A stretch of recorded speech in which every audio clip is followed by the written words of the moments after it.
आज हमारे बनारस में मोदी जी आए हैं, उनका बारंबार स्वागत है क्योंकि हमारे वो प्रधानमंत्री हैं भारत के। सब चीज इन्होंने बढ़िया किया, लेकिन यहाँ बेरोजगारी पर इन्होंने प्रेस वार्ता आज तक किसी ने किया? ये बताए कि कहाँ बेरोजगारी है? सबको तो काम है, कौन बेरोजगार है? हर आदमी जिसकी जो भी क्षमता है उस हिसाब से अपना काम कर रहा है। भाई साहब से पूछिए इससे पहले कितना रोजगार हुआ करता था कि आज बेरोजगारी बढ़ गई जो है। क्या कोई अचानक चमत्कार हो गया? अब तो मुलायम सिंह के सरकार में कितनी बिजली आती है और अब कितनी आती है? अगर अब उस समय लोग कहते थे अरे बिजली आएगी तो कारोबार चलेगा तो मैं पैसा दूंगा, अब पैसा देने में क्यों भाग रहे हैं भाई? विकास, पैसा, तनख्वाह सब बढ़ रहा है तो बिजली का बिल क्यों नहीं बढ़े? कोई भी प्राइवेट सेक्टर में बता दीजिए कि जो भी जॉब मिलती है उसमें कोरोना के बाद से सैलरी बढ़ के मिली है? सैलरी बढ़ के मिली है? नहीं ना। तो कोरोना के बाद से महंगाई बढ़ी है। फिर उसके बाद जो लेबर मजदूर होता है उसकी मजदूरी अगर 10% बढ़ी है तो महंगाई 25% बढ़ी है। एक मंदिर बना देने से पूरे शहर का विकास नहीं होता। आपको नेताओं की जिम्मेदारी तय करनी पड़ेगी क्योंकि इन राजनेताओं का क्या ठिकाना। आज इनकी सरकार का थोड़ा वाहवाही चल रहा है, मौसम बना देखे हैं, झंडा लेके यहाँ पहुँच गए, वहाँ पे हुआ, वहाँ से वहाँ पहुँच गए, मरी कौन? आम जनता। तिवारी की बात कर रहे हैं हम लोग। क्या ये गलत टिकट दिए हुए? हाँ, गलत टिकट इन्होंने दे दिया। क्या घमंडी है? हाँ, घमंडी है, कोई कार्य नहीं, बस अपने रुतबा में खाली पैसा कमाया। पैसा कमाया? खाली पैसा कमाया। कितना कमाया? अरे पब्लिक का कमाया। हजारों करोड़ का आदमी है। अगर बनारस में आप आए, अगर बनारस में पान नहीं खाए तो कुछ नहीं खाए। बनारस की पान नहीं खाए तो कुछ नहीं खाए।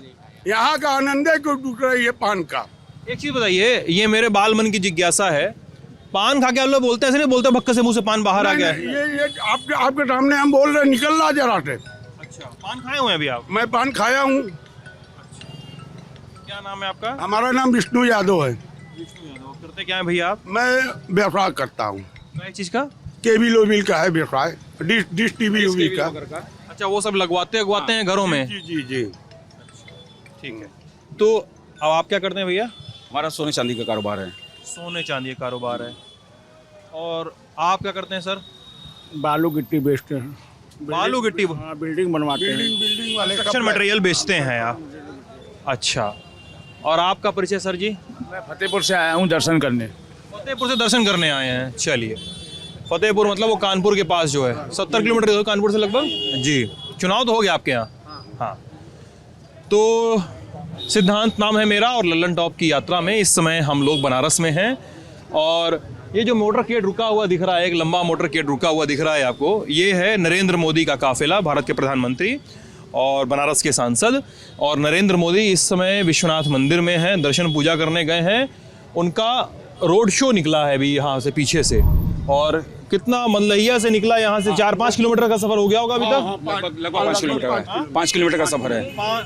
हाँ, 3 किलोमीटर का 3 किलोमीटर का सफर हो गया है। और यहाँ पे नरेंद्र मोदी आ गए हैं और समर्थक और उनको देखने वाले लोग, कई सारे लोग हो सकता है समर्थक न भी हों, लेकिन समर्थकों के जोर में हो सकता है समर्थक बन जाए थोड़ी देर के लिए।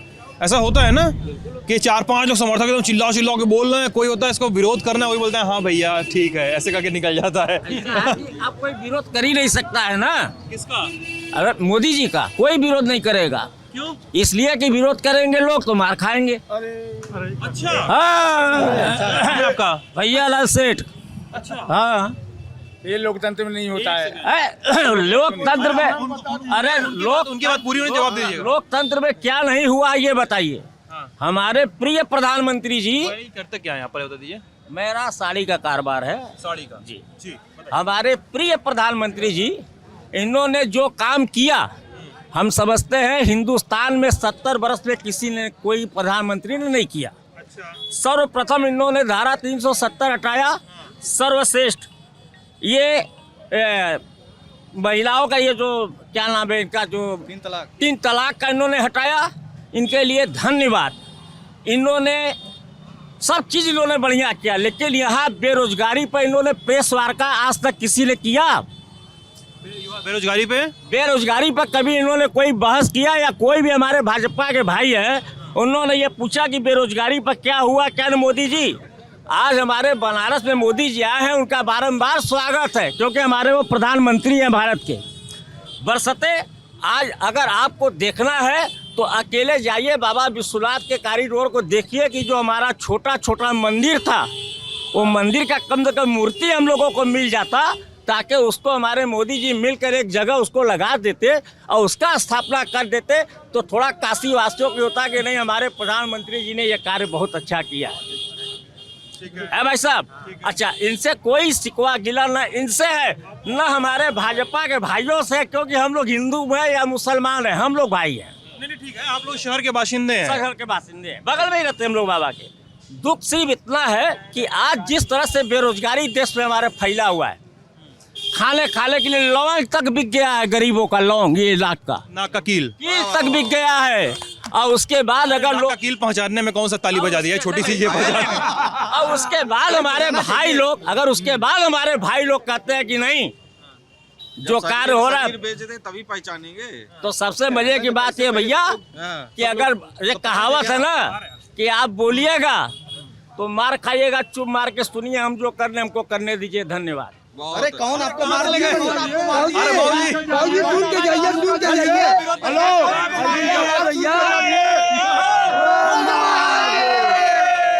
आप देखिए मैं पहले देखिए अरे भाई सुनिए देखिए, उन्होंने अपनी बात कही, वो चले गए, उनकी मर्जी, ठीक है। अरे सुन तो लीजिए, मेरी बात सुन तो लीजिए, मेरी बात सुन लीजिए, उनको बोलने का अधिकार पूरा है। और मैं ये भी चाहूंगा आप लोग यहाँ पे जितने लोग हैं, अरे सुन लीजिए भाई साहब, सुन लीजिए, आप लोग जितने लोग भी यहाँ पे, आप लोग अपनी बातें कहिए बिना बेधड़क, बिना डर के, बिना किसी दबाव के कहिए। अरे सुन लो यार, लेकिन यहाँ पे नारेबाजी वगैरह ना मत करिए, क्योंकि लोग बात कर रहे हैं यहाँ पे ना, हम लोग को बात सुनना है। हाँ भैया, ये हर महादेव का नारा जो है ये काशी की परंपरा है। नहीं वो इसमें कोई नारेबाजी नहीं है। ये सर जी ये बाबा विश्वनाथ का नारा है। नाम क्या है आपका? नाम क्या है? अनिल मालवी। अनिल जी, हमारे घर लहुरा बीर पे पड़ेला, हम बनारस से परिचित है, ठीक है। हर महादेव हम क्या हम पहले आबाद के लिए बोला था, लोग नारा लगाए लगी हैं, यही बदे पहले बोल देते ही, ठीक है। चला बताया जाए, आप का जवाब देंगे चाहे तो भैया लाल सेठ जी का के दे विष्णु भैया देंगे। ये जो भाई साहब बोल रहे थे अभी कि बेरोजगारी है, ये बताए कि कहाँ बेरोजगारी है? सबको तो काम है, कौन बेरोजगार है? हर आदमी जिसकी जो भी क्षमता है उस हिसाब से अपना काम कर रहा है। कोई गरीब है, कोई रिक्शा चला रहा है, कोई मजदूरी कर रहा है, सब काम कर रहा है। अगर गरीब रहता भूखा कई दिन मरेगा। अब मोदी जी ने आपको 3-4 महीने से राशन दोनों टाइम का दे रहे हैं। अब मंदिर की बात कर रहे हैं, सालों से दे रहे हैं। अब मंदिर की बात कर रहे हैं। आज विश्वनाथ जी की मंदिर बनने से यहाँ की समझ लीजिए जनता इतनी खुश है, और उसके बाद इतना यहाँ पर व्यापार बढ़ गया है कि आदमी सड़क पे भीड़ नहीं रहती है। जो पहले माला फूल कोई बेचता रहा, कोई कुछ बेचता रहा, होटल वाले सब इस समय एकदम मस्त हो गए हैं। और दर्शनार्थी, हाँ, दर्शनार्थी यहाँ पर इतने आते हैं कि आदमी को इस समय सब अपने अपने रोजगार से सब खुश है। और मंदिर की बात करते हैं, अंदर आप जाके देखिए कि हर मूर्ति की एक जगह पे बना के सबको रखा जा रहा है, संग्रहित किया जा रहा है, कर दिया गया है। अंदर कुछ मूर्तियां भी हैं, वो भी हो रही हैं। अब ये सोचिए कि कुछ भी काम होगा धीरे। एक बात बता रहे हैं, हाँ, सोशल मीडिया का जमाना है, इंटरनेट सबके पास है। हाँ, जो भी बोलिएगा पक्का बोलिएगा। सुनिए, सुन लेवल जाए। जो भी बोलिए पक्का बोलिए, काहे कि हमऊ घूम जाए और लोग मोबाइल लेके खुलो घूम जाइए, लोग वायरल कर दिए वीडियो, ठीक है। करें ना भैया, सब लोग एकदम पक्का जानकारी देते हैं। आपके सामने हैं, विश्वनाथ जी कहीं दूर है नहीं, हाँ, ठीक है। मंदिर का हाँ, जो बोल रहे हैं कि विस्थापित हो रहा है, ये तरीका है होने का। क्या कह रहे हैं आप? ये यहाँ का मंदिर का है, विश्वनाथ जी का। ये कहाँ से पता चल रहा है कि दोस्त की यहीं का? मैं जानना मतलब ये वेरिफिकेशन के लिए पूछ रहा हूँ तुमसे। सुनिए इसको। ये वीडियो बना के बहुत चल रहे हैं इस समय। फर्जी है तो इन लोगों पे मुकदमा होना चाहिए कि नहीं होना चाहिए? काम करवाइए ना, आप जाइए FIR करिए, करना चाहिए ना, थाने जाइए FIR करिए। आप एक सेकंड, क्या नाम है आपका दोस्त? विजय यादव। क्या कहते हैं, क्या कहना है आपका दोस्त? हमारा कहने का मतलब कि इसलिए ना कि जैसे कि बोल रहे हैं कि मंदिर का जीर्णोद्धार हुआ है, बोल रहे हैं कि मंदिर का जीर्णोद्धार हुआ है, टूटा फूटा नहीं है। तो हमारे कहने का मतलब बस ये है कि हमको शिकायत किसी की नहीं है, लेकिन ये चीज़ तरीका गलत है। बाबा को पुराने मंदिर है, उनको सही तरीके से आप उठा के ले जाके स्थापित करना चाहिए। ये देखिए ये वहाँ की स्टाफ है, कॉरिडोर की स्टाफ है, इनसे लोग पूछ भी रहे हैं कि भैया ये तो गलत तरीके से है ना, तो ये भी कहीं से फर्जी तो हुआ नहीं कि ये विश्वनाथ जी का नहीं है। अच्छा, यानी आपका कहने का मतलब है मंदिर का जीर्णोद्धार किया, ठीक किया, लेकिन वो तमाम जो छोटे छोटी मूर्तियां थी, छोटे छोटे मंदिर थे, आपका कहने का मतलब है कि उसको थोड़ा सा सही से रखना चाहिए था, आप ये कह रहे हैं। और ये कह रहे हैं कि उसको संग्रहित किया जा रहा है। ये आपके सामने है, ये हम आपको दिखा रहे हैं। वीडियो देख के कहीं से नहीं लग रहा है। एक सेकंड मुझे भी कहने दीजिए, वो वीडियो कहीं से देख के नहीं लग रहा है कि वो पुरानी मूर्ति है। आप पहले और मंत्रोच्चार द्वारा कोई शिवलिंग तब तक शिवलिंग नहीं माना जाता जब तक उसकी प्राण प्रतिष्ठा मंत्रोच्चार द्वारा न हो। और हमारे हिंदू विधान में एक मान्यता और है कि मंत्रोच्चार द्वारा शिव जी का उसमें आह्वान होता है और मंत्रोच्चार द्वारा उनको भी हटाया भी जाता है। आपको याद होगा जयपुर राजस्थान में, मैं छोटा था, आज से 10 साल 15 साल पहले कोई रोड बन रहा था, कोई पुल बन रहा था, वहाँ मंत्रोच्चार द्वारा मंदिरों को, शिवलिंगों को हटाया गया और दूसरे जगह विस्थापित किया गया। ये भी है पद्धति। हिंदू जन्म धर्म को जानना हो तो उसके किसी पंडित से जो उस पर अध्ययन करते हैं। हिंदू धर्म बहुत छोटा धर्म नहीं है, पूजा पाठ पढ़ना एक नियमित क्रिया है। लेकिन क्या नाम है आपका? मेरा नाम राहुल मिश्र है। क्या करते हैं राहुल आप? मैं व्यवसायी हूँ। तो भैया, तो भाई कुछ सवाल आप इनसे भी तो भाई साहब हमको दूसरे लोगों से बात कर लेना यार। हमने आपको जानकारी दिया। थैंक यू, आपकी जानकारी के लिए शुक्रिया। मैं और लोगों पूछ सकते हैं मुझसे। एकदम, आप हिंदू धर्म पे बातें कर रहे हैं। जी बताएं। हिंदू धर्म बहुत बड़ा धर्म है। अरे यार, कहीं का किनारे जाके बुलावा भिजवाला उनने। हाँ, सनातन धर्म है, पूरा पुरातन धर्म है। बड़ा होना एक अलग चीज है, बड़ा तो है ही, सब धर्म बड़े हैं, लेकिन हिंदू धर्म पूरा पुरातन धर्म है। ये वो धर्म है जिससे सभी धर्मों की जननी मेरे हिसाब से है। अच्छा, मतलब आपका कहने का मतलब है सभी धर्म का जननी हिंदू धर्म मेरे हिसाब से, आपके हिसाब से। हाँ, हो सकता है और लोगों की इसके सोच दूसरी भी हो सकती है, लेकिन मैं हिंदू हूँ, मुझे अपने हिंदू होने पे गर्व है। और जब तक मैं जिंदा रहूंगा और जब तक मेरी आखिरी सांस तक हिंदू बन के रहूंगा, और गर्व रहेगा कि गर्व से मैं कहूँगा हिंदू है। अच्छा, ठीक है, आपका गर्व आपके लिए ठीक है, सबके जिसको गर्व है जिसको रहे, कोई दिक्कत नहीं। मेरा सवाल ये है कि जब आप हिंदू धर्म की इतनी विराट व्याख्या कर रहे हैं, इतनी मजबूत व्याख्या कर रहे हैं अपने धर्म की, और आप ये कह रहे हैं कि आपका धर्म कई कारणों से, कई वजहों से मजबूत है, तो फिर भारतीय जनता पार्टी पे यह आरोप क्यों लगता है कि वो एक खास धर्म की पॉलिटिक्स कर रही है? ये दावा होने के बावजूद कि सबका साथ सबका विकास, अगर ऐसा दावा है तो यही आरोप तो सपा पे लगते रहे कि भाई आप एक खास धर्म की पॉलिटिक्स कर रहे हैं। तो कहाँ से अलगाव कैसे हुआ दोनों में? हम लोग वाराणसी के नागरिक हैं। आप ये अगर कोई कह दे अच्छी रोड बनी है तो क्या इस पे हिंदू ही चलेगा?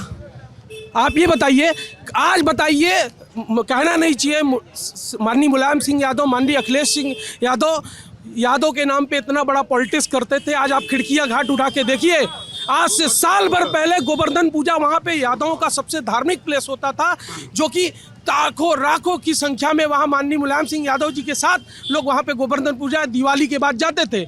वहाँ पे सुअर लौटता था, गंदी नालियाँ थी, वहाँ पे बदबदाते घाट थे। लेकिन आज वहाँ का स्वरूप देखिए अगर अब वहाँ मोदी जी लौटते हैं। हाँ, अब मोदी जी लौटते हैं, वहाँ काली भक्तों के पीछे लगे रहे, और कोई नहीं है। क्या नाम है आपका? नगरी है वो बता रहे नेताजी, काशी एक प्राचीन नगरी है। यहाँ लोग माल देखने नहीं आएंगे, काशी की प्राचीनता देखने लोग आते हैं। काशी, यहाँ काशी की जो है प्राचीनता लोग देखने आते हैं। काशी एक प्राचीन नगरी के नाम से जाना जाती है। और यहाँ एक मॉल नहीं, यहाँ 300 मंदिर को तोड़कर जो है, यहाँ लोगों का घर दुकान तोड़ करके जो है यहाँ विकास दिखलाया जा रहा है। जो है 300 हमारा मोहम्मद शमी पार्षद उस क्षेत्र का जो है। जी हाँ, और आप जो विकास की बात कर रहे हैं, ये हमारा वार्ड है।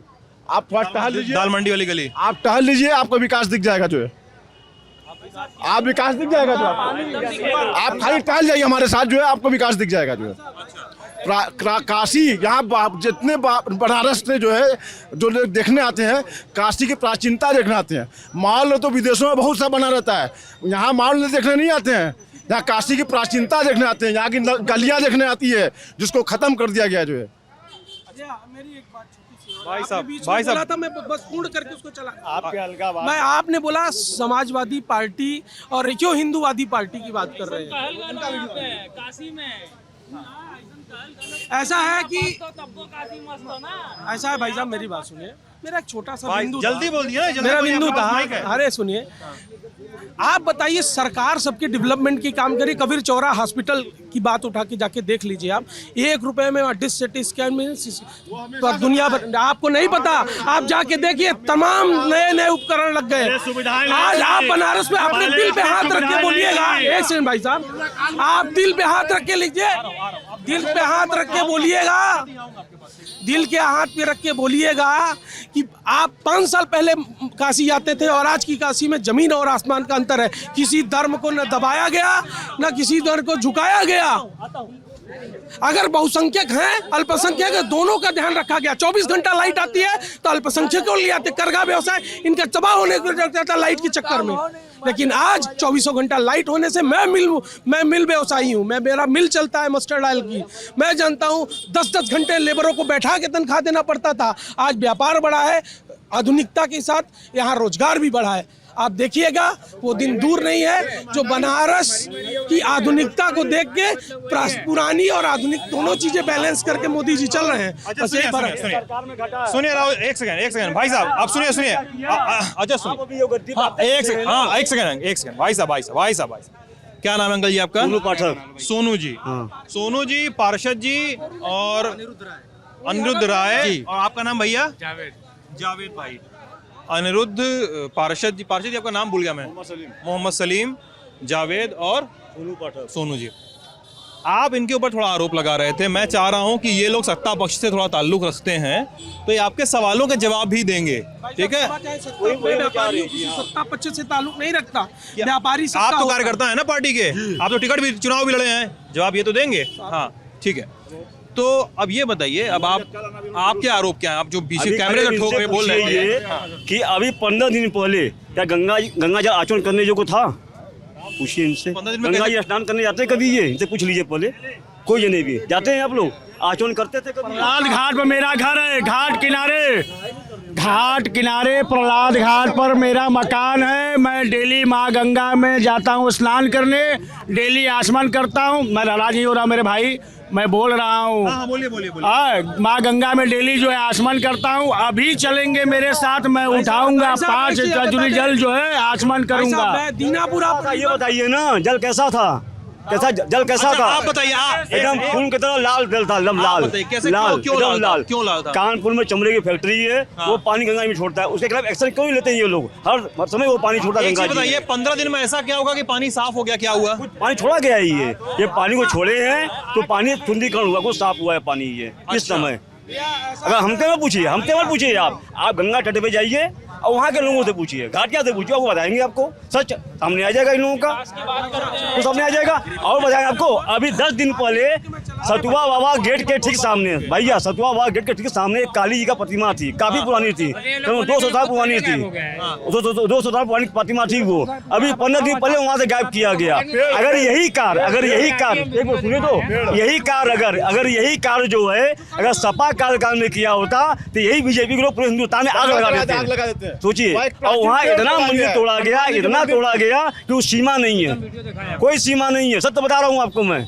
ये लोग कुछ बोल रहे हैं कि वीडियो झूठा है, पुराना है। नहीं, ये लोग बोल रहे हैं वीडियो झूठा है, पुराना है, वो सब जो भी थी। चलिए आपको अभी हम दिखा रहे हैं, चलिए हमारे संग चलिए। अरे आप छोड़िए इनकी बात, आप बोल रहे हैं ना, आपको कौन दिखाने? चलिए आपको कौन दिखाने? चलिए आपको वहाँ जो हनुमान जी की अच्छे वृक्ष जो है, उसको हनुमान जी की मूर्ति भी थी, उसको रातों रात उसको तोड़ के उखाड़ के फेंक दिया गया। जो है जहाँ वहाँ पर जो लोग दर्शन करने आते थे वहाँ बस वो विकास में नहीं बता रहे हैं जो काशी को जा रहे हैं। ये व्यापार लगाए हैं अपना, ये लोग ये व्यापार लगा दुकान इनका। 1500 लेकिन 1000 रुपए टिकट, 500 रुपए टिकट वहाँ पर VIP दर्शन के नाम पर। नहीं और भी चीज है, जाइएगा ना, एक रुकिए तो पहले देखिए। हर चीज मिलावट बिक रहा है, हर चीज कोई भी ऐसा चीज नहीं मिलावट न बिक रहा हो, उसके खिलाफ क्यों एक्शन लेते हैं ये लोग? क्योंकि व्यापारी इनके हैं, उनका एक्शन लेना चाहिए ना। साबुन है, तेल है, नमक है, हर चीज मिलावट बिक रहा है। 50% मिलावट उसके अंदर है। देखिए बिजली का बिल, मैं कौन एक्शन कर ले रहे हैं? बिजली का बिल बिल आ रहा है, 1700 रुपया बिल आया 1 महीने का। पानी टैक्स, ये कहाँ से मरेंगे हम?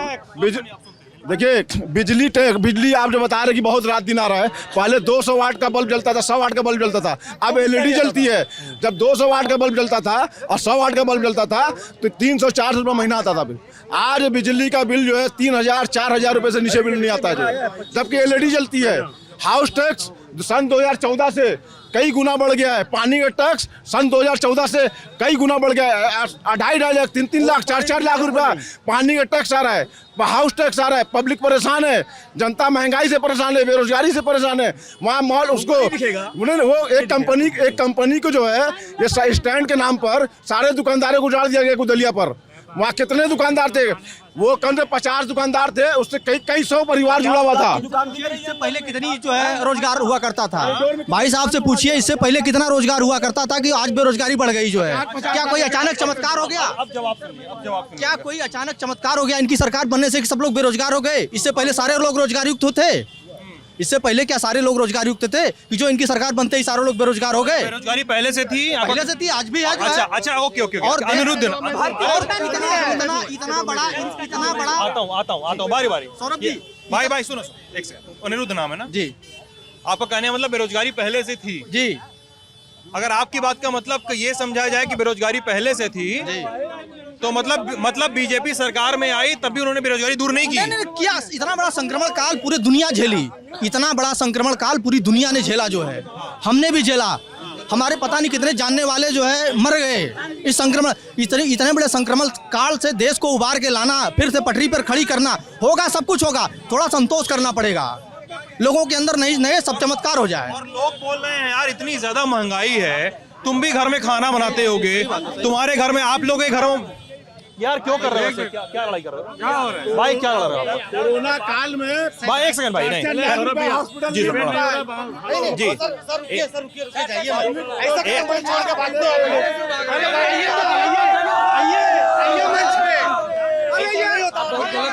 मुलायम सिंह अरे सुनिए एक सेकंड भाई साहब सुनिए। मैंने शुरुआत में भी कहा था कि अगर आप लोग इस तरह की हुड़दंगा ही करेंगे तो मैं बात बंद करके चला जाऊंगा, ठीक है? और चूंकि मैं खुद बनारस से हूँ इसलिए थोड़ा आप लोगों से रार रखने का मेरा भी हक बनता है। बिल्कुल बनारस के होंगे तो आप तो खुदा हाल जानते होंगे, आप दूसरे से क्या पूछ रहे हैं? मुलायम सिंह 1 पावा खड़ा किए थे, अखिलेश आए 1 पावा खड़ा किए, योगी कई पावा खड़ा कर दिए। राजगौर वो पुल जो बना है सामने घाट का, आप भी थे तो आपको भी पता होगा भैया कितना विकास हुआ, कितना हुआ। आप हमसे क्या पूछ रहे हैं? आप खुद बोलिए न्यूज पे। क्या नाम है आपका? राजकुमार जी पता है? हाँ। मैं खुद बनारस का हूँ। हाँ, तो आपको तो अरे सुन तो लीजिए, हाँ, बोलिए ना। अरे बहुत कॉन्फिडेंस में आप, थोड़ा सा ऊर्जा कम करके सुन लीजिए बात। बोलिए। मैं पत्रकार भी हूँ ना साथ में, तो मेरा काम भी है सुनना सर, ठीक है? मैं पार्टी नहीं बन सकता यहाँ पे ना, ठीक है? अब आप सुनिए अरे सुनिए सर जी, आप जाइए सर हम नहीं बोलेंगे। अब एक बात बता दीजिए, 100 नंबर 102 नंबर 108 नंबर कौन चला रहा है? भाई साहब क्या नाम है आपका? आशीष मिश्रा। आशीष नाम जी है हाँ। आपका? क्या करते हो आशीष आप? मैं सिविल कॉन्ट्रैक्टर हूँ। Civil contractor? जी हाँ। अच्छा बताओ आशीष। देखिए सबसे पहले कि ललन टॉप न्यूज चैनल एक अच्छा माध्यम है जो लोगों की बातों को वास्तव रूप से समाज में लेके आके खड़ा कर रहे हैं। Thank you so much sir, thank you. ठीक है, मैं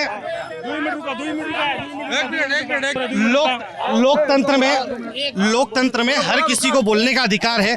1 पावा मुलायम सिंह, 1 पावा अखिलेश जी, और आप पूछ रहे हैं कि योगी जी और मोदी जी ने कितना पावा खड़ा किया। मैं आपसे पूछना पिछले 3.5 साल में निधि आवंटित कितनी हुई है? आप एक चीज के बारे में जानकारी दे सकते हैं? मैं आपको एज इक्वल पूछता हूँ, बताइए मुलायम सिंह के गवर्नमेंट के टाइम पे ये घाट को लेके और बनारस जिले को लेके कितने की निधि यहाँ पे आवंटित हुई थी? बताइए आप।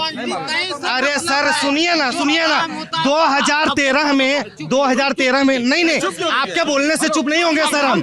आप गलत गुमराह कर रहे हो, आपके पास कोई आंकड़े नहीं है, आपके आंकड़े फर्जी है। आप मीडिया क्या एक सेकंड सुन लीजिए मेरी बात सुनिए। भाई साहब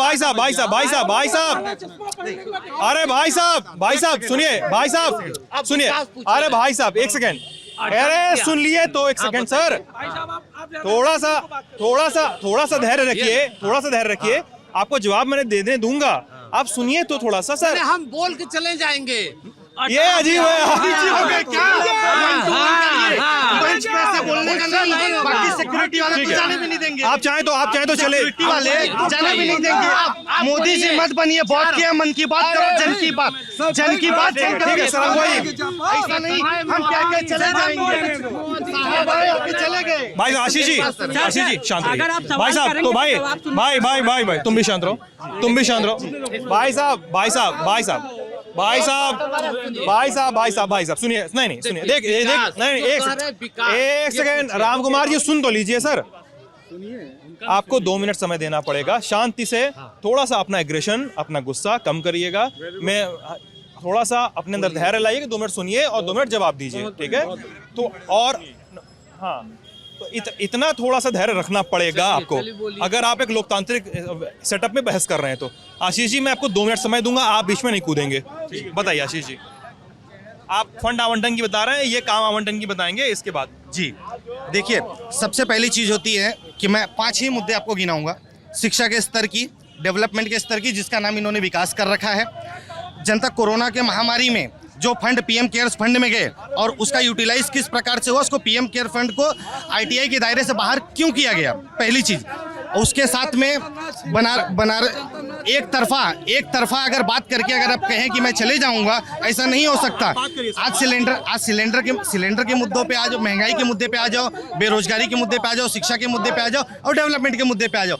आप रास्ते में एक खंबे को 4 लाइन ऐसा लपेट के रोप लाइट जला के आप उसको विकास डेवलपमेंट नहीं दिखा सकते।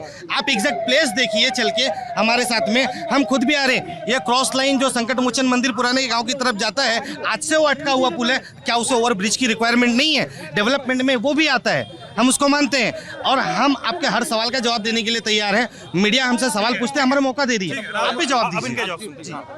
विकास बोल रहे हैं, अटल बिहारी वाजपेयी जो ये पुल बना, ये वहाँ का है। अरे छोड़िए, इधर देखिए, जो एयरपोर्ट का पुल है ये कब पास हुआ था? 2001 में अटल बिहारी वाजपेयी ने पास कराया था। 10 साल कांग्रेस रोकी रही, तब नहीं पूछे ये। और मुलायम सिंह यादव के समय में रुकिए, यही अरे चुप रहे, अब चुप रहिए, अब सुनिए, ये कह रही है मुलायम सिंह के सरकार में आप भी बनारस में रहे होंगे। 10 बजे दुकान खुलती थी, बिजली कट जाती थी, 12 बजे आती थी, फिर 3 बजे आती थी, 4 बजे आती थी, रात भर लोग जागते थे। इसी बनारस में पूछ लीजिए घूमकर, अगर आप भी बनारस में रहे होंगे तो मुलायम सिंह के सरकार में कितनी बिजली आती है और अब कितनी आती है। अगर आप उस समय लोग कहते थे अरे बिजली आएगी तो कारोबार चलेगा तो मैं पैसा दूंगा, अब पैसा देने में क्यों भाग रहे हैं भाई? बिजली कब कई मिनट के कट रही है, हम भी बनारस में हैं, कई मिनट बिजली कर रही, कहीं 5 मिनट, कभी 10। चुप रहिए भैया, कभी 5 मिनट, कभी 10 मिनट। आज के टाइम की यूनिट क्या? मौका इनको दे दो पहले। बिजली, विकास, पैसा, तनख्वाह सब बढ़ रहा है तो बिजली का बिल क्यों नहीं बढ़े? आप कितना कमाते थे? किसी ने कोई आपत्ति नहीं की। 2 रुपये क्षेत्र के साथ में ग्रामीण क्षेत्रों में भी जाइए, ग्रामीण क्षेत्रों की समस्या कौन जानेगा? सिद्धांत पहले क्या नाम है आपका? इम्तियाज। इन्होंने कहा कि मतलब सब चीज बढ़ रहा है, इनकम भी बढ़ रही है तो महंगाई भी बढ़ रही है। अब बताइए, कोई भी मीडिया बुनकर हो ना दोस्त। हाँ, तुम 80 पे मिले थे पिछले साल हमको। अब मेरा सवाल है कि इन्होंने कहा कि इनकम भी बढ़ रही है। आप एक सेकंड आप शांत रहिए। कोई भी प्राइवेट सेक्टर में बता दीजिए कि जो भी जॉब मिलती है उसमें कोरोना के बाद से सैलरी बढ़ के मिली है? सैलरी बढ़ के मिली है? नहीं ना। कोरोना के बाद से महंगाई बढ़ी है। फिर उसके बाद जो लेबर मजदूर होता है उसकी मजदूरी अगर 10% बढ़ी है तो महंगाई 25% बढ़ी है। महंगाई बढ़ी है और इसके बाद ये लोग कहते हैं कि विकास हुआ। एक मंदिर बना देने से पूरे शहर का विकास नहीं होता। अगर विकास देखना है तो आपको गाँव शहर की गलियों में चलिए, शहर की गलियों में चलिए, शहर के जो गली से रोड गुजरते हैं वहाँ चलिए। यहाँ वीआईपी है, यहाँ की अगर यहाँ का विकास नहीं हो तो सब लोग सवाल करेगा, क्योंकि ये वीआईपी रोड है, तो यहाँ का विकास होना लाजमी है। दूसरी बात ये कहते हैं, ये लोग का एक आरोप है कि समाजवादी गुंडों की सरकार है। मेरा एक सवाल है, हमारा आरोप नहीं। नहीं मेरी बात सुनिए, मेरी बात सुनिए। ये लोग कहते हैं गुंडों की सरकार है। सोनभद्र में 8 किसानों को दौड़ाकर लाठियों गोलियों से भून दिया गया था, जान से मार दिया गया था। वो गुंडा राज नहीं था? कब की बात कर रहे हो दोस्त? ये उम्भा कांड की। हाँ, फिर उसका यादव वाला भूल गए। फिर उसके बाद पहले बात सुन लो। फिर उसके बाद भी याद है। फिर उसके बाद गोरखपुर में एक व्यापारी को होटल में घुस के मार दिया जाता है। गुंडा राज नहीं था? पहले मेरी बात कंप्लीट होगी, जल्दी करो ना। फिर उसके बाद हाथरस में एक बेटी को जला दिया गया। फिर उसके बाद विवेक तिवारी को गोली मार के फेक एनकाउंटर में मार दिया गया। क्या गुंडा राज नहीं था? ये गुंडा राज नहीं था? जौनपुर में एक रिपोर्टर को बस ये नमक रोटी के रिपोर्टिंग करने पर जेल में मुकदमा ठोक दिया गया। मिर्जापुर में मुकदमा ठोक के जेल में डाल दिया गया। गुंडा यहाँ पर मैं 2 घटनाएं गिनाऊंगा। एक तो गुंडे राज की बहुत बात होती है ना, हम लोग घूम रहे हैं यूपी। 2016 गदौलिया चौराहा, संत बैठे हुए थे, संतों पर लाठीचार्ज हुआ। सपा की सरकार में हुआ या नहीं हुआ? हुआ। क्यों हुआ? यहीं पे ये सवाल आपसे भी उठता है। अगर आप सवाल उठाओगे तो ये सवाल इनके पास भी है। सोनभद्र की बात की है आपने, कन्हर जानते हो? दुद्धी 403 नंबर विधानसभा, वहां पे कन्हर नदी पे सिंचाई बांध बन रहा था। मैं वहां रिपोर्टिंग करने गया था। यूपी पुलिस ने, उसमें यूपी में अखिलेश यादव की सरकार थी, यूपी पुलिस ने आदिवासियों पर गोलियां चलाई थी, लाठीचार्ज हुआ था। मैं पूछा अगर हुआ तो ये हुआ है कि नहीं? को हुआ तो ये आरोप तो पहले ये लगाते हैं ना। इम्तियाज जी, और मैं आपसे नहीं कह रहा हूँ, मैं आपसे भी कह रहा हूँ, इन लोगों से भी कह रहा हूँ, जो आप लोग पार्टी के झंडा बरदार बन के घूम रहे हैं सब लोग। अरे सुन लीजिए भाई, आप लोग पार्टियों के झंडा बरदार बन के घूम रहे हैं, आप भी सब लोग यहाँ पे जितने भी लोग हैं। यार पुलिस तो सबके राज में गड़बड़ कर रही है, सही कौन है तब? सर इसका मैं इन शॉर्ट में एक जवाब दूं, एकदम प्रैक्टिकल जवाब। नहीं, देखिए आज हम सभी लोगों को, चाहे वो युवा हो, वृद्ध हो, नौजवान, जो कोई भी हो, हम सभी लोगों की एक नैतिक जिम्मेदारी है कि कोई भी राजनेता हो, किसी भी राजनीतिक दल का हो, हमें उसकी जवाबदेही तय करनी पड़ेगी। और यही सवाल लेके प्रियंका गांधी जी हमें अपने पूरे भाषण के दरमियान वो एक ही चीज कह रही हैं, आपको नेताओं की जिम्मेदारी तय करनी पड़ेगी, क्योंकि इन राजनेताओं का क्या ठिकाना। आज इनकी सरकार का थोड़ा वाहवाही चल रहा है, मौसम बना देखे हैं, झंडा लेके यहाँ पहुंच गए, वहां पे हुआ, वहां से वहां पहुंच गए, मरी कौन? आम जनता। धीमे से जो कांग्रेस वाला सरकार हो ना बीच में, सपा भाजपा की बहुत इसलिए कह रहा हूँ, इनकी एक बात, रुक जाइए, इनकी एक बात थी, इन्होंने निधि की बात की, इधर आइए, आपने निधि की बात की, निधि की अगर बात की, अगर कोई प्रोजेक्ट आप लाओगे तो सरकार पहले उसका पैसा आवंटन करती है ना। जब अपने 5 साल में वो 500 रुपए अलॉट हुआ और उसमें 100 रुपए आप खर्चा नहीं कर पाए या 500 नहीं खर्चा कर पाए, तो उसमें सरकार की गलती है कि व्यक्ति की गलती है? आपने निधि के सवाल उनसे पूछा। दूसरी बात नैतिकता की बात करते हैं। नैतिकता शुरुआत अपने से होती है, किसी थर्ड व्यक्ति से नहीं होती है।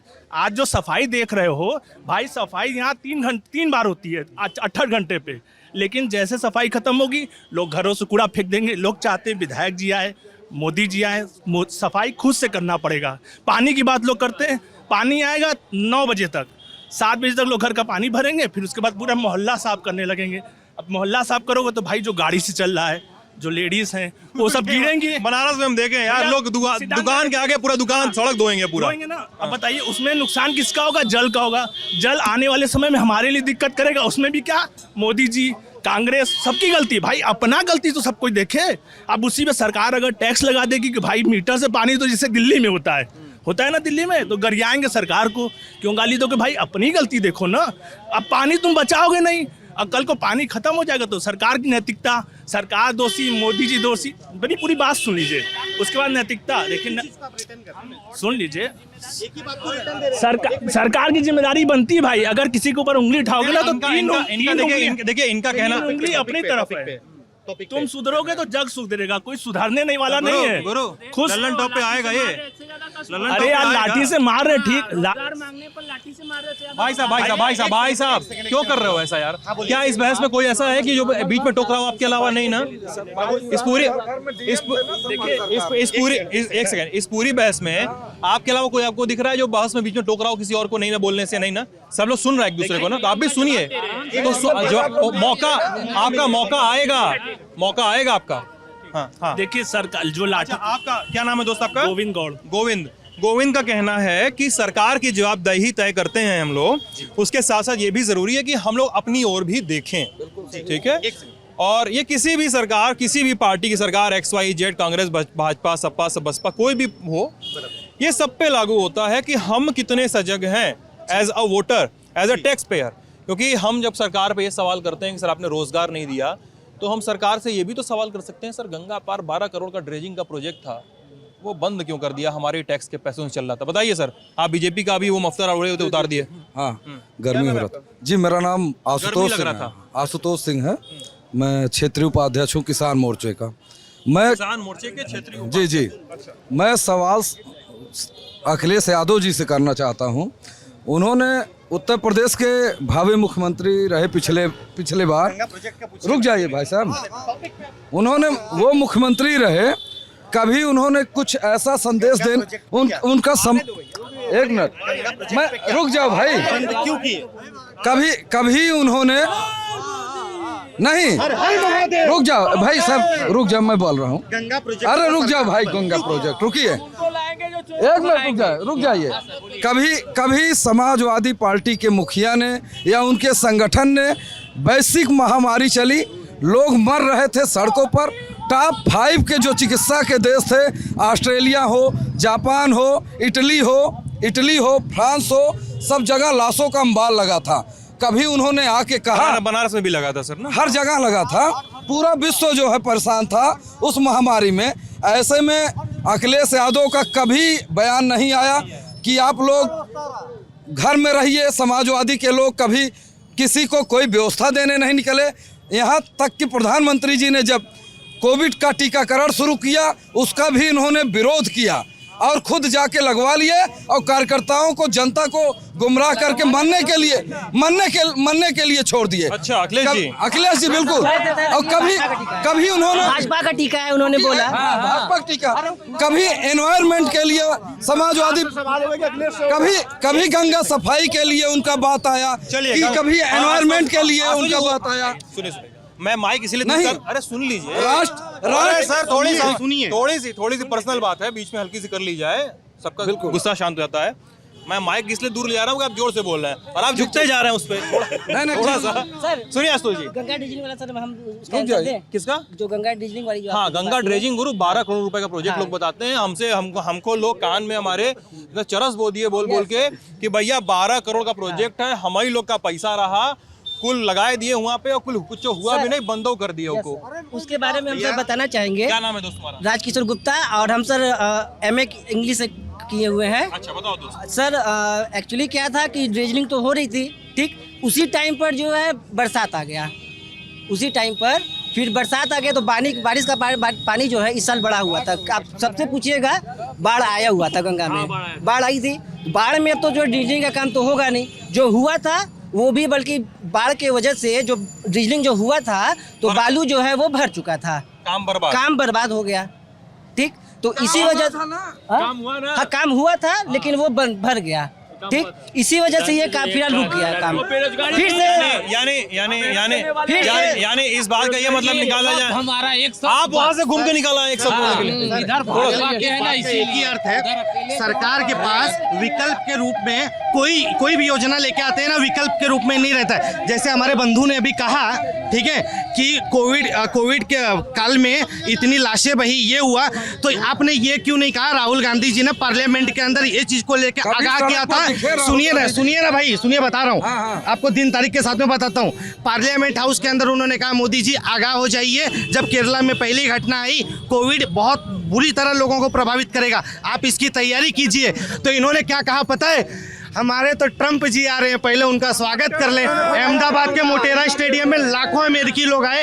आप गारंटी लेते हो जो अमेरिका के लोग सबसे ज्यादा प्रताड़ित हुए और प्रभावित हुए, उस समय जो लोग आए थे वो कोविड के शिकार नहीं थे और उसकी वजह से कोविड नहीं बढ़ा। मोदी जी ने होते ना तो आज मोदी जी के छोड़ दीजिए। और एक चीज बोल रहा हूँ, और टीकाकरण, ये टीकाकरण की बात है ना, एक सेकंड मैं आपको टीकाकरण के ऊपर बता रहा हूँ, टीकाकरण के ऊपर कि मेरा आपको 2 नंबर दे रहा हूँ।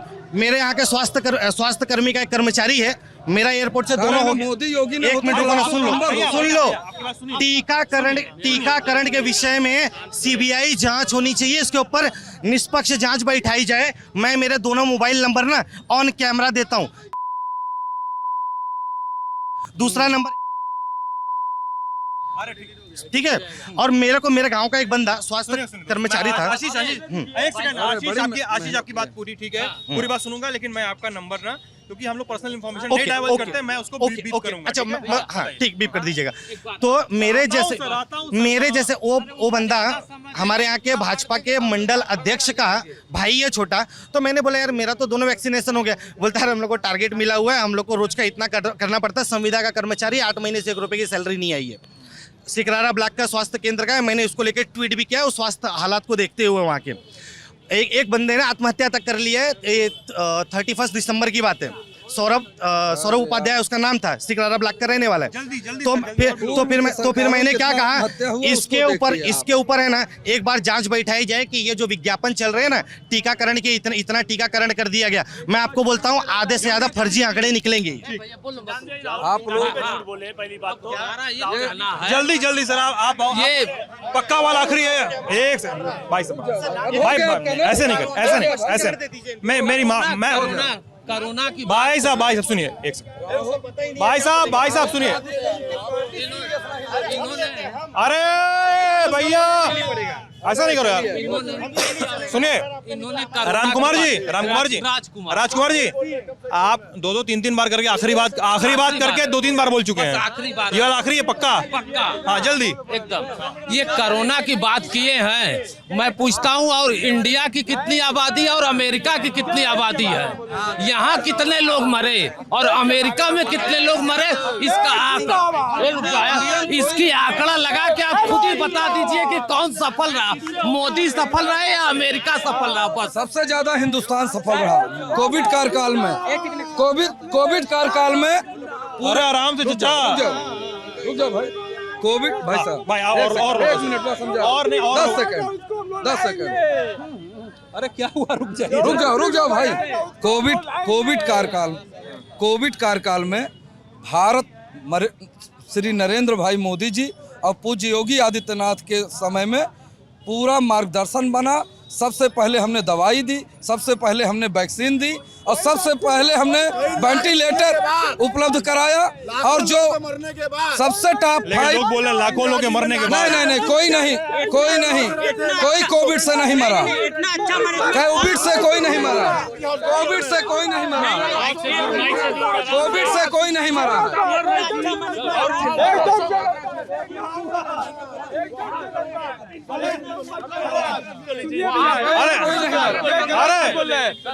अरे शांत रहिए। क्या नाम है आपका? हमारा नाम संतोष कुमार मौर्य। एक सेकंड संतोष जी, इतना अरे सुनिए, पर चिल्ला कह रहे इतना? हम इसलिए चिल्ला रहे हैं कि यहाँ के जो मंत्री जी है गलत टिकट इन्होंने दे दिया। ये कोई कार्य के लिए ये 50 वोट के लिए मरता है। निर्दलीय लड़ा दिया जाए तो 50 वोट के लिए मरता है ये। लेकिन ये नहीं जीतेगा, ये नहीं जीतेगा। अगला नहीं जीतेगा तो नहीं जीतेगा। हम अपना नीलकंठ तिवारी की बात कर रहे हैं हम लोग। क्या ये गलत टिकट दिए हुए? हाँ, गलत टिकट इन्होंने दे दिया। क्या घमंडी है? हाँ घमंडी है, कोई कार्य नहीं, बस अपने रुतबा में खाली पैसा कमाया। खाली पैसा कमाया। कितना कमाया? अरे पब्लिक का कमाया। हजारों करोड़ का आदमी है। अरे ईमानदार क्या बात करता है? हजारों आदमी कुछ नहीं है। जनता गलत बात बोल दिया, गलत बात। जनता जो मर रही थी, जनता ने कोई कार्य नहीं किया, सिर्फ भटकाने का काम किया। बहुत ईमानदार नीलकंठ तिवारी, बहुत ईमानदार है। पूरे हिंदुस्तान में सबसे ईमानदार हुई है नीलकंठ तिवारी। हिंदुस्तान में बहुत ईमानदार आदमी है वो। फालतू बात कर रहे हो आप। फालतू बात बिल्कुल बोलेंगे, बिल्कुल बोलेंगे। तुमको चढ़ी है। लोग कहते हैं बेरोजगारी है, काम करेंगे, एक मिनट, काम करेंगे नहीं, चुप रहिए, चलिए उधर, चलिए सर एक मिनट सर। अरे नहीं यार, ऐसे नहीं बात हो पाएगा, ऐसे नहीं बात हो पाएगी। ये अरे ये बदतमीजी कर रहे हैं आप, बदतमीजी कर रहे हैं सर। एक मिनट, देखिए आप बदतमीजी कर रहे हैं। नहीं ये काम मत करिए मेरे। देखा ई कुल हमारे साथ मत करिए। हम आकर बोला था ई कुल हमारे साथ ना हुई। दिल्ली ई कुल हाई कुल दूसरे पत्रकार के साथ करत होइया तो करत होइया, तो हमारे साथ ना चली सब कुल। सर लोग कहते हैं बेरोजगारी नहीं है, घूम रहे हैं, चोरी चमारी कर रहे हैं। हमने प्लेट धो के आज मैं ठेकेदार बन गया, कोई भी खाना कोई भी मिठाई बनवा लीजिए। और जो योगी मोदी कर दिए अब तक पूरे वर्ल्ड में हमको लगता है कोई नेता नहीं कर पाएगा। जय श्री राम। हम उनको लाएंगे जो चोरों को भगाएंगे। कुछ पूछना है? हाँ नहीं भैया, बहुत ज्ञान मिल गया हमको। अरे बहुत। मेरा सुनिएगा सर जी। हाँ बोलिए, क्या नाम है आपका? मेरा नाम नवनीत है। नवनीत, हाँ बताइए। मैं झारखंड से हूँ, धनबाद से। जी, ठीक है। मैं एक ही बात बोलना चाहूँगा कि हम लोग के बड़े बुजुर्ग बोल गए हैं कि 19-20 का फर्क रह गया। तो 20 मोदी जी हैं, बाकी सब 19 है। अब जिसको जो समझना है समझ ले। प्रजा ठीक रहेगा तो राजा अपने आप ठीक रहेगा, प्रजा खराब रहेगा तो राजा खराब रहेगा। हम सरकारी का भी तैयारी किए, नहीं हुआ। आज IT कंपनी में काम कर रहे हैं, वर्क फ्रॉम होम चल रहा है। तो नौकरी लेना रहेगा तो आदमी सरकारी भी कर लेगा, प्राइवेट भी कर लेगा। वर्क फ्रॉम होम इतना खुशी से बता रहे, वर्क फ्रॉम होम चल रहा है। बहुत परेशान है सर, घर से भी पीस रहे हैं और बाहर से भी पीस रहे हैं। अच्छा, जाना है क्या ऑफिस वापस? हाँ, क्योंकि यहाँ का सोच ऐसा है ना कि अब घर का दाल। कौन कंपनी में हो? मैं सिस्को कंपनी में हूँ। सिस्को में? HR को बोलो तुम्हारा वर्क फ्रॉम होम खत्म करे पहले। नहीं वो खत्म नहीं, HR से हमको प्रॉब्लम नहीं है, घर से प्रॉब्लम है। अच्छा, घर वाले चाह रहे वर्क फ्रॉम होम करो? नहीं, प्रॉब्लम ये है कि घर का मुर्गी दाल बराबर। अच्छा, इसलिए चाह रहे वर्क फ्रॉम होम खत्म हो जाए। बहुत परेशान हो गए हैं। कौन है HR? कौन है तुम्हारा? HR से में परेशानी नहीं है। नहीं HR परेशानी ये है कि देखिए 19-20 का फर्क होता है और 20 मोदी जी है। Thank you. चलिए, thank you sir, thank you. चलिए, आप ये बात लल्लन टॉप यूपी पे देख रहे थे। अपना ख्याल रखिएगा और अपनी शिकायतों के साथ, अपने सुझावों के साथ, अपने विचारों और सवालों के साथ हमें बार बार अभिसंचित करते रहिएगा। बहुत बहुत शुक्रिया।